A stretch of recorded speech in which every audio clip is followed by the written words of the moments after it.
Hello friends, आज का जो हमारा टॉपिक है वो है what is environment and type of environment and components of environment. यानी हम इन्वायरमेंट किसे कहते हैं, इन्वायरमेंट का जो अंग्रेजी शब्द है वो कहाँ से लिया गया है, हिंदी में उसका अर्थ क्या होता है, इन्वायरमेंट के कितने प्रकार होते हैं और इन्वायरमेंट के कितने कंपोनेंट्स होते हैं, इन सब के बारे में आज हम चर्चा करेंगे। तो अभी तक आप शायद इन्वायरमेंट को रटते हो, तो आज रटना नहीं है, सिर्फ समझना है और इन्वायरमेंट को शायद आप कभी ना भूलें। तो सबसे पहले इन्वायरमेंट जो शब्द है इसका अंग्रेजी अनुवाद जो किया गया है वो इन्वायरनर शब्द से किया गया है। किससे किया गया है? इन्वायरनर शब्द से किया गया है, जिसका अर्थ होता है घेरे हुए। क्या अर्थ होता है इसका? घेरे हुए। यानी जो हमको चारों ओर से घेरे हुए है उसको हम क्या कहते हैं? इन्वायरमेंट कहते हैं। क्या कहते हैं? इन्वायरमेंट कहते हैं। दूसरा, हिंदी में हम लोग इन्वायरमेंट को क्या कहते हैं? हिंदी में हम लोग इन्वायरमेंट को पर्यावरण कहते हैं। क्या कहते हैं? पर्यावरण। अगर हम पर्यावरण को संधि विच्छेद करते हैं तो क्या होगा? परि प्लस आवरण। परि का मतलब होता है चारों ओर और आवरण का मतलब होता है जो हमको चारों ओर से घेरे हुए है। यानी पर्यावरण का मतलब क्या होता है? हमको जो चारों ओर से घेरे हुए है। अब आप आंख खोल के या बंद आंखों से भी महसूस कर सकते हैं कि आपके चारों ओर क्या है। हवा, पानी, पर्वत, पहाड़, जमीन, मिट्टी, ये सब कितने जो भी आपको चीजें दिख रही हैं, जो आप महसूस कर रहे हैं, वो सभी क्या है? पर्यावरण है। और आप एक पर्यावरण ही आपका क्या है? एक प्राकृतिक घर है। अगर पर्यावरण सेफ है, पर्यावरण सुरक्षित है, तब आप सुरक्षित हैं, और पर्यावरण सुरक्षित नहीं है तो आप सुरक्षित नहीं हैं। इसी से संबंधित बहुत सारे HSC health safety and environment safety के कोर्सेज भी होते हैं जो कि हम लोग भी कराते हैं। अब इसमें हम जानते हैं कि कितने टाइप के होते हैं। अगर मैं बात करूं टाइप ऑफ इन्वायरमेंट या इन्वायरमेंट के प्रकार, तो दो प्रकार के पर्यावरण होते हैं। एक होता है आपका नेचुरल और एक होता है आपका मैन मेड या फिर आर्टिफिशियल। अब नेचुरल और मैन मेड में क्या अंतर है? रटना नहीं है, मैंने पहले भी बोला, बस समझना है। जो प्रकृति ने हमको दिया वो नेचुरल, जो हमने बनाया वो मैन मेड। मतलब आपका घर में अगर प्रॉपरली वेंटिलेशन नहीं है तो आप गर्मी को कम करने के लिए क्या करते हो? एसी लगाते हो, तो ये क्या है? मैन मेड है। या फिर पंखा लगाते हो तो ये क्या है? मैन मेड है। और अगर हम बात करें, आप किसी पेड़ के नीचे बैठे हो या हवा की हम बात करें, वायु की बात करें, तो वो कैसी है? नेचुरल है। पेड़, पर्वत, पहाड़, नदियां, समुद्र, ये सब कैसे हैं? नेचुरल है। तो नेचुरल के द्वारा यानी प्रकृति के द्वारा जो दिया गया वो नेचुरल एनवायरनमेंट, इंसानों के द्वारा बनाया गया उसको मैन मेड या आर्टिफिशियल कहते हैं। तो एग्जांपल भी समझ गए होंगे। नेचुरल में पहाड़, पर्वत, नदियां, जमीन, मिट्टी, ये सब क्या है? नेचुरल है। पंखा, एसी, लाइट, टेबल और ये सब क्या है? हमारे मैन मेड है। तो ये हमारे थे टाइप ऑफ इन्वायरमेंट। अगर हम इन्वायरमेंट की बात करें तो दो प्रकार के हैं। लेकिन अगर मैं कहूं कि कंपोनेंट्स ऑफ इन्वायरमेंट कितने हैं, तो मैं आपको आगे बताता हूं कंपोनेंट्स ऑफ इन्वायरमेंट कितने हैं। कुछ लोग कहते हैं कि कंपोनेंट्स इन्वायरमेंट जो हैं वो दो टाइप के हैं। उनको मैं बताता हूं कि कितने टाइप के हैं।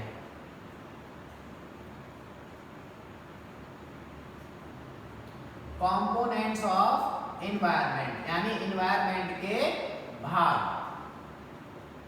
ठीक है, तो इन्वायरमेंट के भाग बेसिकली दो हैं, लेकिन यहाँ पे मैं तीन के बारे में बताऊंगा और तीन में क्या आता है वो भी बताऊंगा। तो यहाँ पे हम पहला है हमारा बायोटिक, दूसरा है हमारा अबायोटिक और तीसरा है हमारा एनर्जी। इस चार्ट को समझ लीजिए, कंपोनेंट्स ऑफ एनवायरनमेंट आप नहीं भूलेंगे। बायोटिक का मतलब क्या होता है? जैविक, अजैविक और ऊर्जा।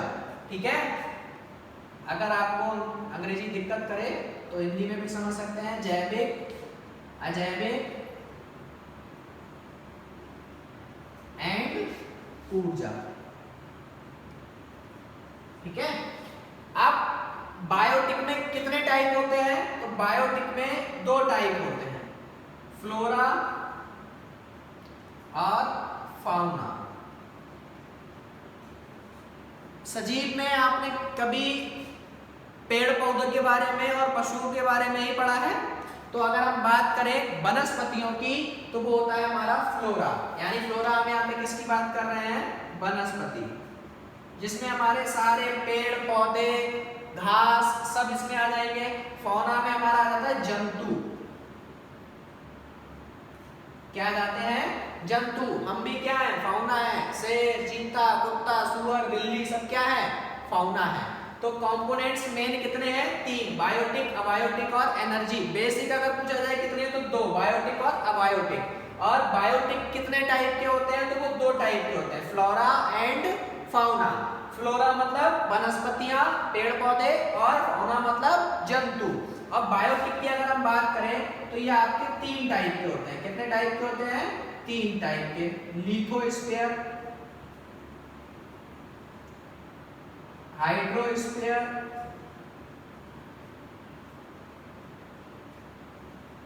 And atmosphere.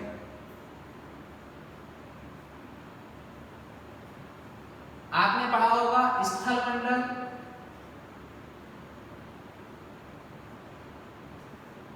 जलमंडल और वायुमंडल।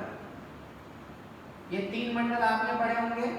और अगर पूछा जाता है कि हम लोग कौन से मंडल में रहते हैं तो हम लोग जैव मंडल में रहते हैं।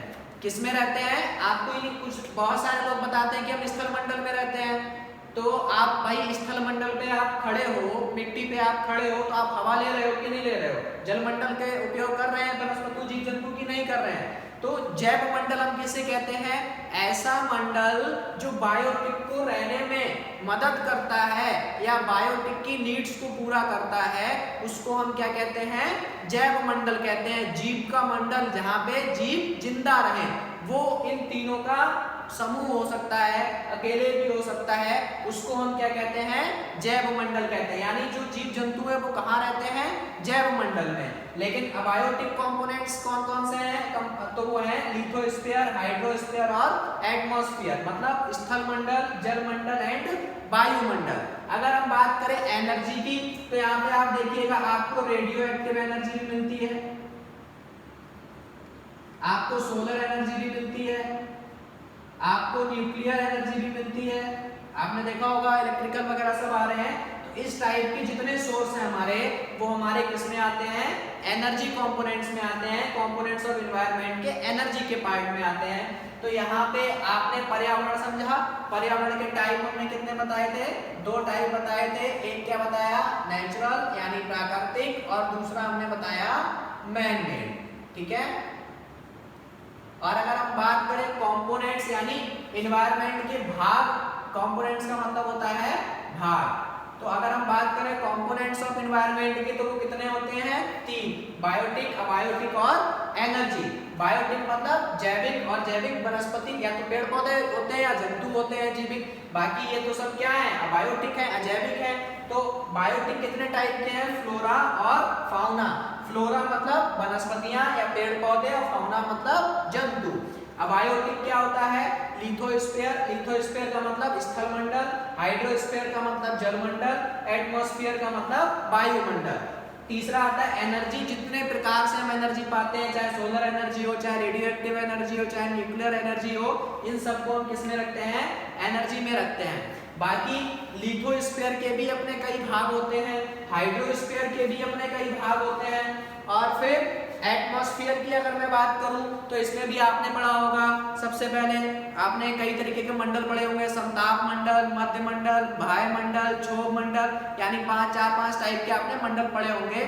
उन मंडल में वो एटमॉस्फेयर के टाइप होते हैं। अगर इन सब वो भी पढ़ना हो तो आप कमेंट बॉक्स में लिख दीजिएगा, मैं उन स्फीयर के बारे में भी बता दूंगा, जैसे कि क्षोभ मंडल हो गया, मध्य मंडल हो गया, समताप मंडल हो गया, आयन मंडल हो गया, वाह्य मंडल हो गया, इन सब के बारे में कितनी डिस्टेंस होती है, ओजोन कौन से मंडल में पाई जाती है, या फिर कौन से मंडल में एरोप्लेन उड़ते हैं, कौन से मंडल में सैटेलाइट होती हैं, और कौन से मंडल में जो है आपका सबसे ज़्यादा टेम्परेचर होता है, कौन से मंडल में सबसे कम टेम्परेचर होता है, इन सब के बारे में अगर पढ़ना हो तो अब मैंने इसमें जो वीडियो बनाई है वो इसलिए बनाई है क्योंकि अभी पिछले ही 2 दिन पहले क्या हुआ है, एनवायरनमेंट डे सेलिब्रेट किया गया है। तो एनवायरनमेंट डे में क्या होता है, एनवायरनमेंट डे में मैंने बताया था आपको कि 5 जून 1972 स्टॉकहोम सम्मेलन से वहाँ की शुरुआत हुई थी। पहला 1974 में बनाया गया था, फिर उसके बाद में 46वां 2020 में मना रहे हैं, जिसका थीम है टाइम फॉर नेचर। तो हम एनवायरनमेंट को प्रोटेक्ट कब करेंगे, जब हम एनवायरनमेंट के बारे में जानेंगे, हमें उसके प्रकार पता होंगे,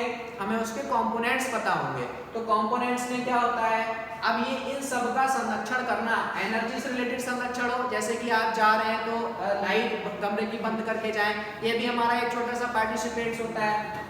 दूसरा होता है हमारा लिथोस्फीयर स्थलमंडल, यानी आप सॉइल रिलेटेड क्या करें, प्रोटेक्शन दें। दूसरा हमारा आता है हाइड्रोस्फीयर यानी जलमंडल, यानी अगर हम कहें कि हमें अपना वाटर पॉल्यूशन को भी रोकना है। तीसरा हमारा आता है एटमॉस्फेयर, एटमॉस्फेयर की अगर हम बात करें तो हमें अपना वायु जो कि हमारा एयर पॉल्यूशन को रोकना है। लास्ट थीम क्या था, लास्ट थीम हमारा जो है जो चाइना में 2019 में मनाया गया था उसमें बीट एयर पॉल्यूशन ही था। उससे पहले था प्लास्टिक पॉल्यूशन को रोकना 18 में, तो वो हमारा स्थलमंडल से रिलेटेड हो गया था। ऐसे ही वाटर पॉल्यूशन को रोकने के लिए होता है। तो एनवायरनमेंट डे को अगर आप अच्छे से सेलिब्रेट करना चाहते हैं तो अपने एनवायरनमेंट को बचाने की कोशिश करें।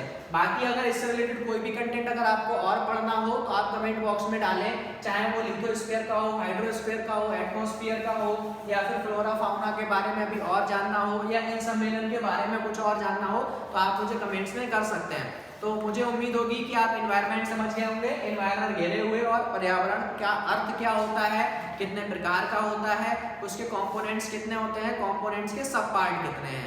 तो अगर आपको कुछ भी इसमें डाउट है तो आप मुझे कमेंट करके पूछ सकते हैं। Thank you.